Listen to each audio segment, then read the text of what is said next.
Steel is the stuff that makes the modern world. It makes cars, railways, bridges, and machines. We like steel because it's tough, but this toughness also causes problems. Cutting steel is a real challenge. Unless, of course, you have a sci-fi style 21st century superweapon. So, how do they do it? Storch Magnetics in Livonia, Michigan.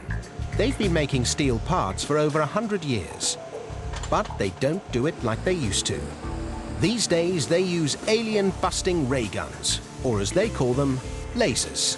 Before we had the laser, you'd cut with a shear or you'd use some type of a hand torch. It took a lot of man-hours to make any parts that were any more complex than square cuts. It seems pretty high-tech, but a laser is just light. The clever bit is making a light so powerful and focused, it can slice through steel. Like many of the best tricks, it's all done with mirrors. That's because light bounces off a mirror. Add another mirror facing the first one, and light bounces backwards and forwards again and again. Of course, if the light's passing through air, the light particles, or photons, are slowly absorbed, and the light gets weaker. So inside a laser, they replace the air with something called a gain medium. Because when the gain medium is energized with electricity, something remarkable happens. Each time the light passes through it, more photons are released. The light gets stronger. Inside a laser, there's a chamber called a resonator, where the light may bounce back and forth 1.5 billion times a second. It's like a never-ending game of tennis. Only traveling at 300 million meters per second, it's even faster than Federer. But whether you're taking pot shots at aliens or trying to cut steel girders, power's useless unless you have the precision to use it effectively. Here at Fraunhofer USA in Plymouth, Michigan, they've taken laser precision to a whole new level. This tiny 5 mil by 5 mil gold cube contains an entire microscopic laser system, complete with mirrors and gain medium. The light goes back and forth 1,000 million times in 1 second. Using remote scanning technology, it's possible to scan the laser beam at super high speeds. No, that wasn't a trick of the camera. It really was that fast. To see the laser do its stuff, we need to slow the picture down. At full speed, the laser does its job in the blink of an eye,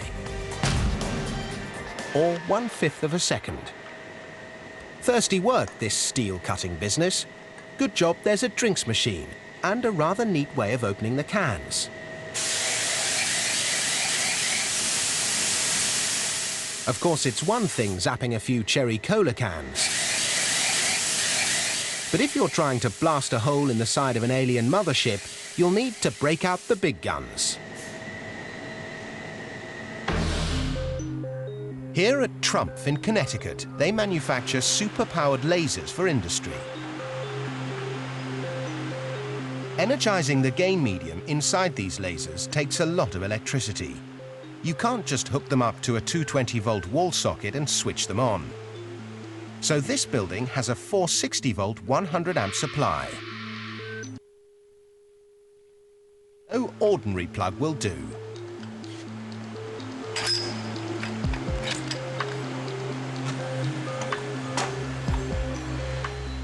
The gain medium inside this laser is carbon dioxide gas. The electricity is used to excite the gas, which then amplifies the light each time it passes between the mirrors at either end of the resonator. Just one speck of dust inside the resonator could spoil the laser beam. So the mirrors are carefully mounted in a room 100 times cleaner than an ordinary office. Once the resonator has been assembled, it must be properly adjusted to maximize its cutting potential. But tuning a laser isn't easy. The beam is invisible. It also happens to be deadly. It can cut through 2.5 centimeters of steel in a fraction of a second. So just don't walk in front of it. Pretty scary at times. 3,000 watts of laser power that you can't see. So they use an ingenious way of examining the invisible laser beam. They fire it at a block of super tough acrylic. A quick blast of the laser is enough to burn into the block. The shape of the burn reflects the shape of the beam. It's a bit like the laser's fingerprint.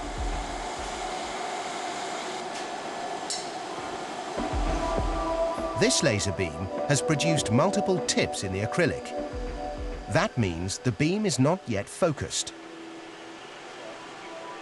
It needs adjusting if it's going to turn into a super powerful steel slicer. The problem is, the resonator is already sealed. To adjust the angle of the mirrors, a tool familiar to any aficionado of flat-pack furniture, an Allen key is used to twist two bolts, moving the mirrors vertically and horizontally. Because each adjustment is so critical, getting the laser focused into a single beam takes a bit of trial and error, and a mini mountain range etched in acrylic.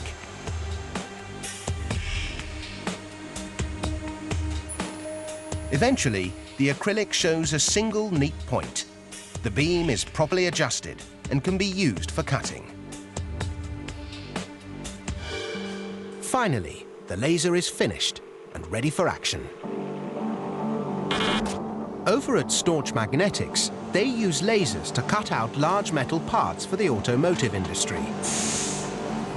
John has programmed a pattern into the laser's control box by computer.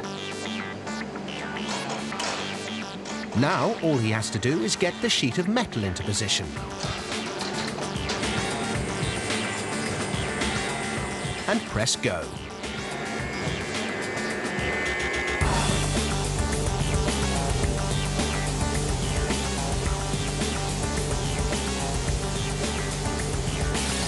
There's a lot of things we do now and make that without this piece of equipment, we could not do it. And if aliens foolishly decide to land in this half of John's workshop, they don't stand a chance.